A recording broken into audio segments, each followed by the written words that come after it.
Amis internautes, bonjour et bonne année. Nous sommes heureux de vous retrouver pour cette 8e émission de Passé Présent qui a pour titre 1900, comment les ouvriers voyaient-ils le XXe siècle? Alors aujourd'hui, en l'an 2000, certains abordent le nouveau siècle, soit avec espoir, soit avec angoisse. Un journal du soir, Le Monde, en novembre 1999, titrait déjà « Lisez l'avenir ». Et il y a des titres qui portent sur l'effet de serre, le cyberespace, Internet, la prolifération nucléaire, un monde sans travail, les nouvelles technologies, et j'en passe, la planète en danger. À peu près les mêmes thèmes en 1900, bien que vus différemment. Et alors pourquoi, Claude Pentier, ce sentiment d'avenir intéresse-t-il les historiens? Le sentiment d'avenir rentre en plein dans les nouveaux territoires des historiens qui s'intéressent aux sensibilités, aux représentations, qui interrogent des documents nouveaux, qui interrogent l'imaginaire au travers des romans, des écrits, mais qui s'intéressent aussi à la caricature, au dessin, à toute une série de traces qui reflètent, et pendant l'émission d'ailleurs nous aurons l'occasion de faire usage de ces traces laissées par les acteurs. Donc voilà un colloque tout à fait nouveau dans sa forme, qui a brassé un grand nombre de communications. Avant de parler du colloque, Claude Pentier, excusez-moi de vous interrompre, est-ce que vous pourriez nous présenter les deux historiens que nous avons invités ce soir et qui ont organisé ce colloque? Voilà, l'un d'eux est le principal organisateur, Jean-Louis Robert, qui est professeur à l'université de Paris 1, qui est directeur d'un laboratoire important de l'université de Paris 1, et Michel Pigenet, qui lui aussi est professeur de l'université de Paris 1, qui est un des intervenants de ce colloque. Michel Pigenet a parlé essentiellement des syndicalistes révolutionnaires pendant le colloque. Jean-Louis Robert a été amené à parler de la famille, mais ses préoccupations sont bien sûr beaucoup plus larges, puisque c'est lui qui a fait la sélection des différents intervenants. Alors je précise que ce colloque a été organisé en octobre 1999 au musée Albert Kahn de Boulogne-Billancourt et qu'il avait pour titre 1900, comment il voyait le nouveau siècle, comment il voyait l'avenir. Alors Jean-Louis Robert, quel était l'esprit de ce colloque? Je dirais d'abord que comment ce colloque m'est venu à l'esprit, c'est en regardant le film Rosa Luxembourg. Donc nous sommes déjà au cœur de l'histoire sociale et l'histoire du mouvement ouvrier. Ce film sur Rosa Luxembourg, qui était sorti il y a 5 ou 6 années, présentait le bal de la social-démocratie allemande du 31 décembre 1900. Parce qu'à l'époque, on considérait qu'on changeait de siècle le 31 décembre 1900 et non pas le 31 décembre 1899. Donc on présentait dans ce bal les grands dirigeants, Rosa, et tous les grands noms de la social-démocratie allemande, on les voyait danser, et dans une atmosphère d'optimisme, qui était présentée telle dans le film, comme s'ils étaient assurés que le siècle à venir était celui du triomphe du socialisme, du triomphe des idées de justice, d'émancipation et qu'ils espéraient. Donc c'est ce sentiment par rapport à notre temps qui serait celui de plus d'incertitude, d'inquiétude, ce sentiment d'un siècle qui allait assurer le bonheur de l'humanité qui m'a intéressé et que j'ai voulu explorer dans ce colloque. Bien sûr, on peut dire que prévoir l'avenir et déterminer l'avenir a été quelque chose de difficile. Quand on a demandé aux gens, on a remarqué que l'historiographie n'avait pas beaucoup travaillé la question, sauf justement l'historiographie des utopies, c'est-à-dire des projets socialistes ou utopistes ou collectivistes qui avaient été travaillés beaucoup dans les années 68 ardes. Il y avait des travaux là-dessus, mais sur ce que vraiment les gens, les ouvriers, le peuple en général pensaient qui allait se passer au XXe siècle, ça avait été très peu étudié, ça a été difficile. Et le premier sentiment qui s'est dégagé pour moi, c'est qu'au fond, les sources sur l'avenir parlaient d'abord du présent. C'est-à-dire que ce qu'on disait de 1900, en 1900, parlait d'abord de 1900, voire même du passé. Et la première grande vision de l'avenir, celle qui est de tout temps, c'est une vision du passé. C'est ce que l'on appelle le millénarisme, qui est en tout homme et de tout temps, c'est-à-dire le rêve du retour au temps édénique, au jardin d'Éden. Et toutes les représentations de l'avenir, quand elles se veulent positives, accompagnent d'un jardin, d'un espace vert, la représentation. Et le musée Albert Kahn lui-même, qui avait été fondé dans l'esprit vers cette période de l'utopie universelle, associait 4 jardins différents. Donc ce retour au temps premier, au temps de l'homme-nature, de la pureté, de la justice, d'un communisme primitif, est présent en tout homme, à toute période. Et c'est peut-être une des premières leçons que moi j'ai tirées de ce colloque, c'est qu'au fond, il y a à la fois une contextualisation de l'avenir et à la fois une force constante de l'homme de créer un avenir qu'il puise dans un paradis perdu. Alors, Michel Pigenet, votre contribution avait pour titre « Vision de l'avenir chez les syndicalistes révolutionnaires ». Alors, Claude Pentier va vous interroger sur ce sujet parce que c'est l'historien, donc je vous laisse parler. Les syndicalistes révolutionnaires ne réagissent pas immédiatement à ce nouveau siècle. C'est en 1902 et ensuite en 1909 qu'on peut trouver quelques écrits. D'abord un questionnaire que vous avez exploité dans votre communication, et puis en 1909 un roman. Les syndicalistes révolutionnaires sentaient la transformation sociale assez proche pour pouvoir écrire un roman comment nous avons fait la révolution. Je dirais que le syndicalisme révolutionnaire lui-même, si on le prend en 1902, il est en train de se construire. Et l'enquête et la lecture de cette enquête nous permet de voir jusqu'à quel point les thèses du syndicalisme révolutionnaire se diffusent auprès de militants obscurs. Alors, ne sont pas des milliers à répondre à cette question principale qui est posée en 1902, à la veille d'un congrès important de la CGT. La question, c'est, la grève générale vient de triompher, comment envisagez-vous maintenant de construire la société? Donc la révolution est faite. C'est tout à fait étonnant, c'est tout à fait neuf. Non pas qu'on procède par questionnaire pour la préparation de congrès ouvriers, mais qu'on leur demande comme ça de se projeter dans l'avenir au-delà des questions de tactique ou de stratégie syndicale. Il y a là une innovation, et du coup, d'ailleurs, il n'y a pas de raz-de-marée dans les réponses. Oui, une vingtaine acceptent le principe de l'enquête. Une vingtaine. Quelques-unes sont particulièrement marquantes. Vous pourriez peut-être en choisir parmi celles des visions d'avenir particulièrement fortes. Oh, elles se recoupent sur le fond. Sur la forme, elles sont très variées. Il peut y avoir quasiment un essai littéraire. Je pense une contribution d'un militant qui, lui, est un peu plus connu que les autres, qui est Tabar, ou bien encore Bourché. Mais il y en a d'autres qui se tiennent aux 7 questions qui accompagnent la question principale, la question première.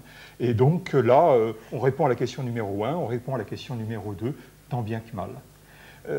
Ceci étant, j'insiste quand même, peu de réponses, bon, une vingtaine, alors qu'il y a quelques 400 et quelques syndicats qui adhèrent à l'époque à la CGT. Ça n'est pas, je le répète, un raz-de-marée, mais ce qui est intéressant, c'est que justement, la plupart de ces intervenants sont des inconnus.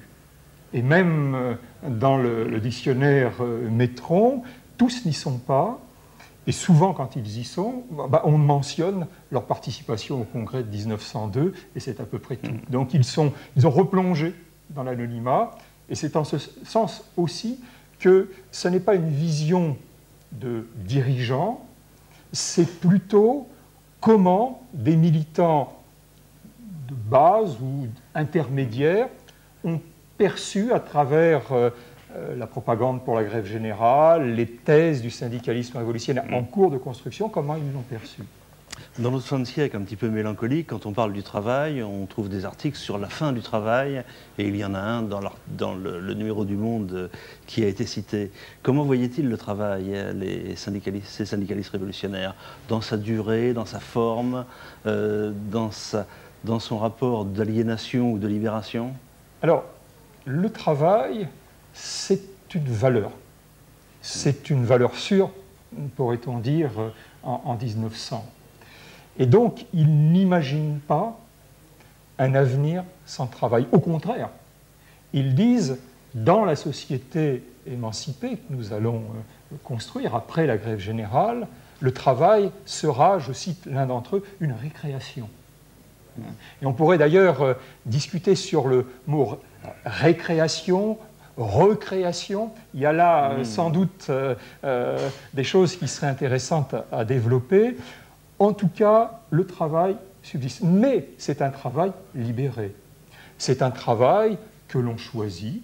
C'est un travail dont on peut changer et dont on doit changer en cours de route. C'est un travail libéré. Alors, évidemment, on n'entre pas trop dans les détails, mais en même temps, s'appuyant sur le présent, on montre bien tout ce qui ne sera plus. Et là, c'est un peu ce que disait Jean-Louis Robert. On parle de l'avenir, évidemment, en fonction de ce que l'on connaît. Est-ce qu'on sent la vie familiale, la vie personnelle, le logement, le couple, le rapport aux enfants, en est-il transformé? Est-ce que c'est un thème qui est évoqué? Le propre des syndicalistes révolutionnaires, tels qu'ils sont en train de se définir, c'est que la société à laquelle ils songent sera une société libérée de toute autorité, qu'elle soit étatique, partisane, religieuse ou autre. Et donc, les individus libres, agissant dans des communautés, mais libres, le seront tous. Et là, on rejoint les fondements, l'inspiration libertaire de ce syndicalisme révolutionnaire. C'est incontestable. Alors, Michel Pigenet, vous vous êtes intéressé aux représentations graphiques et nous allons essayer d'en commenter quelques-unes.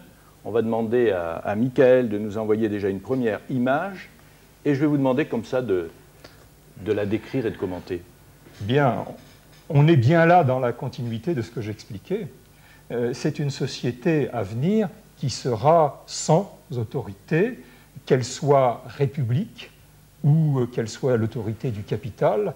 Et là, Grandjean insiste sur le fait qu'il faut lutter contre toutes les formes d'autorité, celle de l'État, y compris l'État républicain. Et là, la pieuvre, si elle a un petit côté capital, c'est d'ailleurs inscrit, elle a surtout son bonnet phrygien, et c'est ce bonnet phrygien contre les illusions de la République bourgeoise, mais contre les illusions de l'État bourgeois, même sous sa forme républicaine, qu'il faut lutter. Alors je vais vous lire la légende de ce dessin, qui est un tout petit, écrit en tout petit, donc on peut pas, je suis obligé de la répéter. Quel est un bonnet de la République ou une couronne? C'est toujours la même bête, il n'y a que le syndicat pour la tuer. Voilà. Le seul moyen de changer, c'est de s'appuyer sur une force qui ne suscitera pas une nouvelle autorité, qui ne suscitera pas de nouvelles formes d'exploitation. Cet instrument, il existe, c'est le syndicat.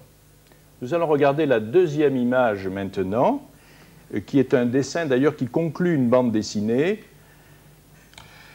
L'avenir radieux.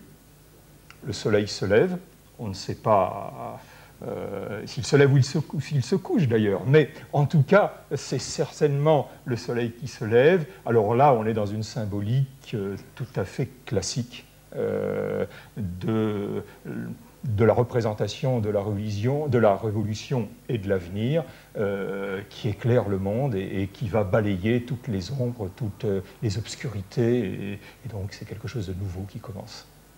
Et la légende, et si l'on vous parle d'une patrie à défendre, rappelez-vous, camarades, qu'il n'en existe qu'une pour vous, celle qui représente vos droits, notre CGT. Et maintenant, la troisième image. Un dessin d'ailleurs de mai 1911, donc c'est celle-ci. Eh bien voilà, alors il manque une partie du dessin, mais ce que l'organisation, le syndicalisme, et là on précise, le syndicalisme révolutionnaire, c'est intéressant d'ailleurs que la précision soit apportée, autrement dit c'est quand même aussi, on pourrait dire d'une certaine façon, un dessin de tendance. Ce n'est pas simplement un dessin syndical, et donc qui sert de levier pour renverser le veau d'or, pour renverser ce qui symbolise l'exploitation, l'oppression, c'est l'instrument syndical. Et maintenant, la quatrième image, un dessin publicitaire de 1911 pour le journal ABC syndicaliste. Eh bien, nous sommes toujours avec Grandjouan, un des dessinateurs les plus fréquemment, auxquels la CGT faisait le plus fréquemment appel dans ses publications. Là, en effet, c'est à nouveau le syndicat comme instrument qui va percer le coffre-fort. Mais ce qui est intéressant, c'est que là sont rassemblés en face des ouvriers dont il en manque une partie, mais ces ouvriers sont représentés torse nu. C'est vraiment la masse révolutionnaire en action, hein, à l'effort, habituée à l'effort, et qui renversera la vieille société. Et l'on voit bien là représenter toutes les composantes de la domination de la société ancienne. On a le sabre, on a l'élu, et un élu d'ailleurs curieusement qui a des allures un peu de Baudin, sur sa barricade, comme s'il y avait là vraiment dans le dessin de Grandjouan une provocation. On a le capitaliste avec son haute forme, on a là, et puis on a derrière ces hommes qui symbolisent l'autorité et l'exploitation. On a encore ceux qui les servent, mais qui pourraient ne plus les servir. On voit des crosses en l'air. Alors tous ces dessins, vous allez pouvoir les revoir en détail dans le book, avec une partie du texte de la contribution d'ailleurs, de M. Michel Pigenet. Et maintenant, je m'adresse à Jean-Louis Robert, qui a donné comme titre à sa contribution « La famille future ». Contribution que j'ai présentée d'ailleurs avec une collègue, Anne-Marie Saune, que je tiens à citer. Alors, je crois que la famille future, c'est une des questions essentielles de l'histoire sociale. À côté du travail, il y a l'homme dans sa vie privée, qui est aussi un aspect du social. Et ce qui nous a frappé à tous deux, comme d'ailleurs dans beaucoup d'autres thèmes de ce colloque, c'est qu'au-delà des optimistes, on vient d'en voir un exemple avec la CGT et les syndicalistes qui sont quand même dans ce courant optimiste, on trouvera aussi les radicaux et d'autres. Au-delà des pessimistes, ceux qui voient le siècle comme une catastrophe terrifiante, qui partent en Afrique, qui se convertissent à la religion, car il y a des conversions autour de 1900, par cette inquiétude de ce monde industriel, rationalisé, de cette ville gigantesque qui commence à faire peur. Au-delà de ces vues ou des dimensions d'incertitude, il y a finalement une lecture assez commune de l'avenir. Et dans cette lecture assez commune de l'avenir, qu'on le craigne ou qu'on le souhaite, il y a un certain nombre de thèmes. Et là aussi, Michel Pigenet en a évoqué un. Au fond, l'idée que la liberté va se pousser à son maximum, va être poussée à son maximum. Et on va retrouver ça très fortement dans la famille, malgré les obsessions populationnistes, natalistes, familialistes, qui sont très importantes parce qu'il y a une crise de la population. Et bien que ces obsessions vont, dans une certaine mesure, l'emporter après la guerre de 14, avec les lois sur l'avortement et sur la contraception et toute une série d'autres mesures, bien, on perçoit dans cette vision de l'avenir assez bien certains phénomènes contemporains et de choses qui se sont passées depuis une vingtaine d'années, que ce soit la libération sexuelle. J'avais cité dans un texte qui me paraissait très contemporain, hein, Libérons Eros, le baiser libéré pur resplendira comme un soleil de joie. Alors vous voyez, soleil, c'est l'avenir, pur, c'est l'Éden, et le baiser, c'est la liberté, et c'est Adam et Ève. Donc, cette liberté extrême se trouve d'ailleurs dans des projets très précis qui prévoient l'organisation après toute une série d'étapes. Hein. Il faut prévoir le divorce par consentement mutuel, il faut prévoir la libération de la femme par le travail, par l'éducation, prévoit des unions futures, des modes d'union futures par des pactes, le mot il y est, de type très souple, très libre, où des couples se formeraient pour un contrat transitoire et qui pourrait donc se briser assez facilement par simple décision. Et donc on voit bien là de ce qui est à mon avis un des trois aspects qui est constamment prévu, qu'on pourrait revoir dans d'autres images, qui est le libéralisme, mais cette idée de la liberté dans la famille est aussi toujours accompagnée d'une idée d'une société de service. À côté du libéralisme extrême, les hommes bénéficieront d'une communauté de service. Et y compris donc dans la famille, il y aura des moyens pour alimenter, de même qu'il y aura des moyens pour les transports, il devra y avoir des moyens pour que l'alimentation au quotidien soit fabriquée pour tous.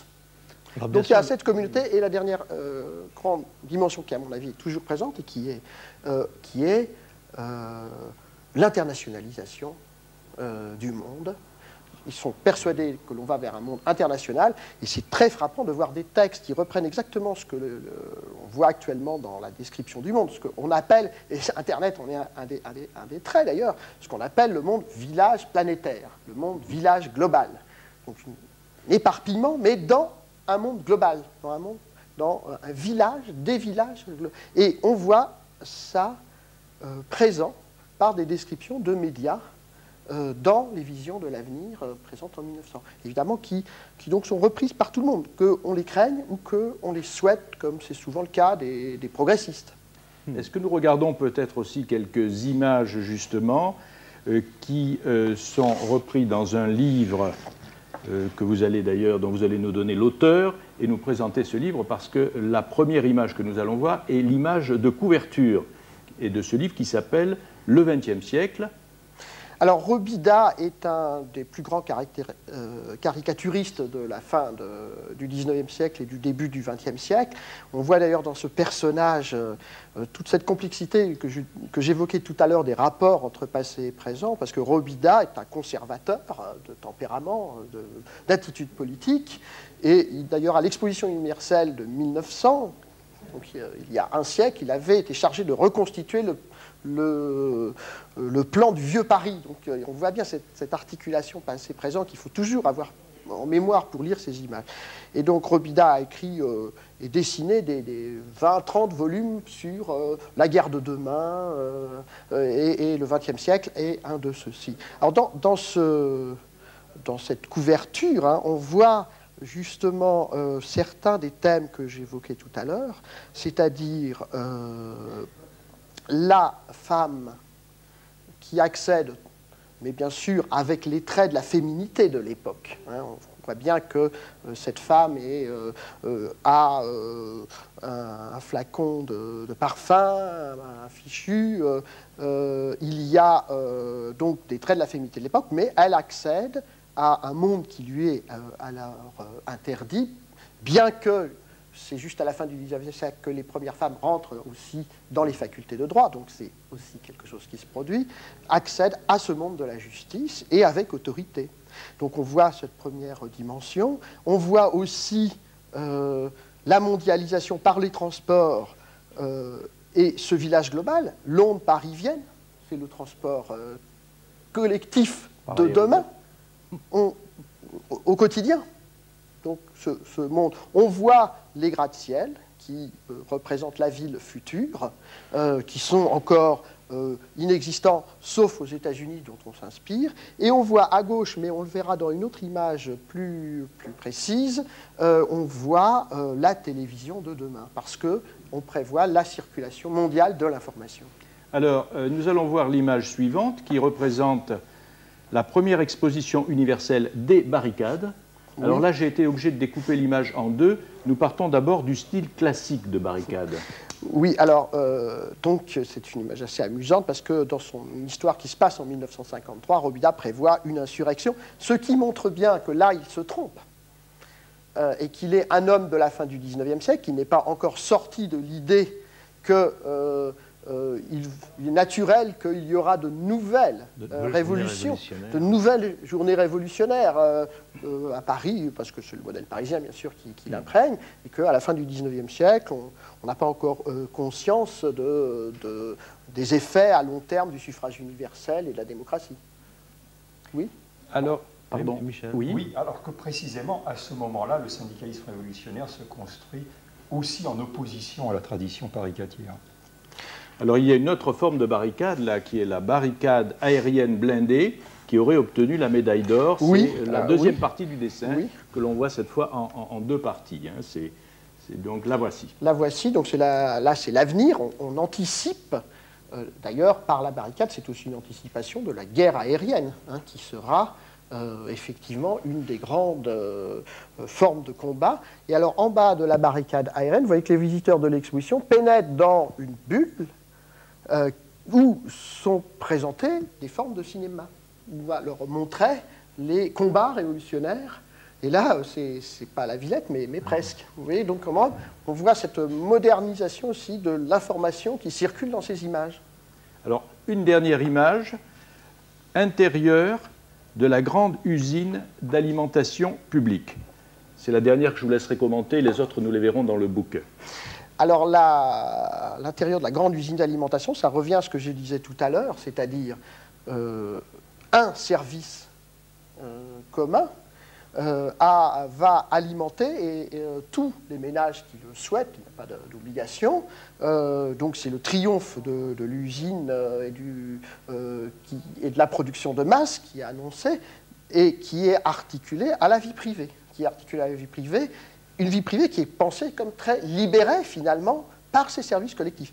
Et on peut noter dans le détail du dessin, juste pour achever, vous voyez la présence d'une ouvrière dans cette usine d'alimentation, qui conserve sa féminité également. Jean-Louis Robert, Michel Pigenet, on vous écouterait des heures. Il faut lire vos contributions. Une partie se trouve dans le book, mais naturellement, les actes du colloque vont être bientôt publiés. Et je demande simplement à Claude Pentier la prochaine émission qui aura lieu le 27 janvier. Quel sera le titre ? La prochaine émission sera consacrée aux écrivains pendant la guerre, résistance et collaboration, avec Gisèle Sapiro, qui est l'auteur d'un ouvrage, La guerre des écrivains, chez Fayard. Un ouvrage qui a d'ailleurs beaucoup fait parler, et je crois que nous aurons une séance fort intéressante. Alors, il y a aussi un livre qui vient de sortir de Jean-Louis Robert, qui s'appelle Paris le peuple, où nous sommes partis encore une fois du présent, c'est-à-dire de ce qu'on a appelé le retour du peuple dans les événements de 1995, pour scruter comment ce peuple de Paris avait parcouru depuis le XVIIIe siècle notre histoire. Alors donc, merci à nos invités, merci à Jean-Louis Robert, merci à Michel Pigenet, merci aussi à Amélie Brun qui nous a aidé à préparer cette émission, qui va bientôt présenter certaines séquences, je l'espère. Et puis, merci à Michael, merci à Françoise, merci Claude Pentier, que nous retrouvons chaque semaine, qui n'a pas eu beaucoup la parole aujourd'hui parce que nous avions beaucoup de choses à dire et à montrer. Et nous vous retrouverons là pour la prochaine émission. Ciao, ciao les internets.